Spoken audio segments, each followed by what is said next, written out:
We've got over 500 vehicle tests on this channel, and almost all of them have headlight tests, so if you want to see how the lights on your vehicle work, this is the right place to be. Mercedes sent us a nice GLS 580 to drive, 128 grand worth of vehicle here. We already did a complete road test on this and posted that video on YouTube. Here we're doing night drive and headlight test only. Want to see the link for the full test? I'll be at the end of this video.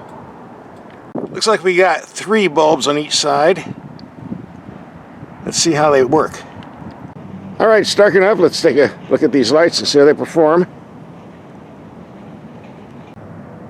Here's what the rear tail lights look like. And the emergency flashers, and pardon the glare, but it's cold and damp out here. Messing up the lens a bit. Not much you can do about that. Here we have the emergency lights on the mirrors. And on the front, although they're being drowned out by the glare from the headlights, so let's turn the headlights off. There we go, that's more like it. Bit tiny lights on the rear, but they're bright enough, I guess. I see we have some fog. Got the low beams on, high beams. I thought we had some fog lights on this vehicle. The button on the upper right, but apparently not hooked up if they are. Guess I'll have to look at the owner's manual and see what that button does.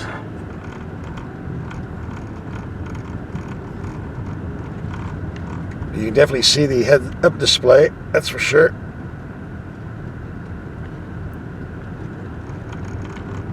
So what's up with the fog light situation? I press the button and it shows up on the dash. Well, I paid a visit to the dealer and they told me there are no fog lights on the front. Just a tiny little fog light on the rear, right here. And I see it has some moisture in there from the wet weather. That's it, folks. And the ignition has to be on and the lights have to be on. Otherwise you can't see it. Does it make any sense? Not to me. Leave a comment in the comment section. I don't know what to tell you. Anyhow, that is your fog light. And no, it doesn't have one on the right side either. I don't try to argue with German engineering logic. And the cabin lights do a pretty good job of lighting up the interior. We'll jump in there in just a minute. And on the rocker panels, when you get in the vehicle, you have the Mercedes-Benz logo lighting up so you know what you're driving in case you forgot. Okay, whatever. If you get on the info screen, you can pull up a head-up display. There it is. Let's turn off the headlights so we can see it a bit better. There we go. I don't have much use for these, so I usually turn them off. Press a button and they're gone. Press a button, comes back up. Your choice. And here's the camera system. Looks great in the daytime. Looks good in the dark as well. Front camera, rear camera, take your pick. Or the full 180 degree, or it's a 360 degree view. And you have your choice of comfort, off-road, sport, or individual mode. With a nice light show. And your choice of gauge clusters. Got the classic, the off-road, the sport, or the understated, which looks better in person than it does on my handheld camera. We'll just do away with it all and pull up the navigation screen. You watch my videos, I do not like mirrors that have an auto-dimming feature because I don't like driving in the city traffic with blacked out mirrors, but I don't find a way to turn this off, so aside from putting a piece of tape over the sensor hole in the middle, I guess we're kind of stuck with it. Yes, if you want, you can have 2 navigation screens. One for the left eye, one for the right eye, I guess. I don't know how that works. Alright, let's look at the headlights. That's what we're here for. Got the low beams on a wall 33 yards away.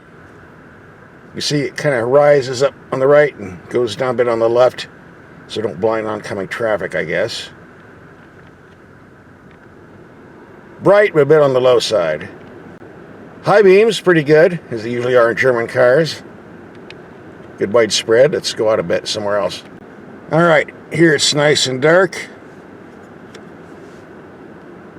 Got the low beam on.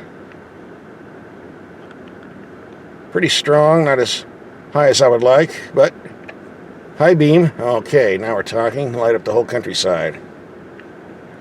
Plus the side of the building, if you want to do that. Let's take a wall 100 yards away. It doesn't quite reach out, but not a problem on the high beam. Is this in focus? Let's try another spot. For years I've been calling this the 100-yard dash, but I took my rangefinder, found it's actually 150 yards or 450 feet. Okay, so with that, the 150-yard dash, high beams, not a problem. Go low beam, and out about 80% of the way. Which is still pretty good. It takes around 170 feet to stop a car on the freeway. Around 70 miles per hour on average. I'm guessing these are reaching out to around 300. No complaints. More than adequate. And I've seen 194 miles of driving. We're averaging 17.2 mpg, but that's for the other video where we did the full road test, not this, but I just happened to see it here, so passing it on to you. So let's do some dark, dingy street driving.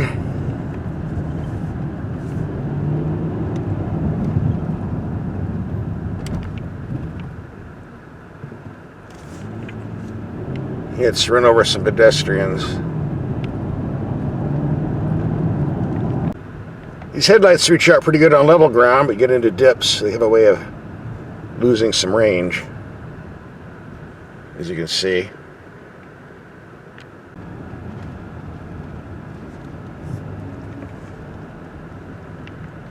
Like so.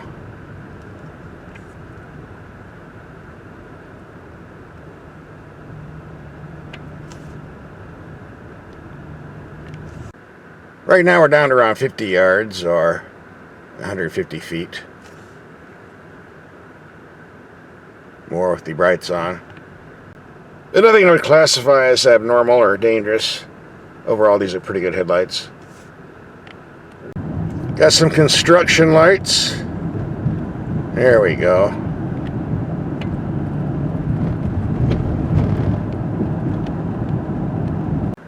Got a whole row down there.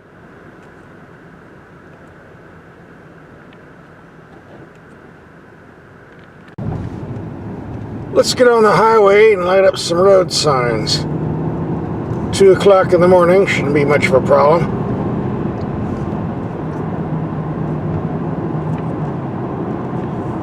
And see, we got a construction zone coming up. Low beams on. Let's see if we can see the signs better with the high beam. Oh yeah. Lighting up about a half mile down the road. Low, high. That's a pretty good test. Now we got another one.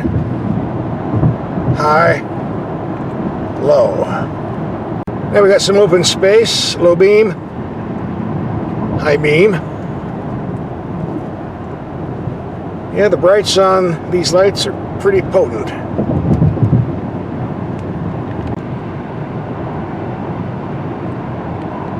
And here we go, got another one.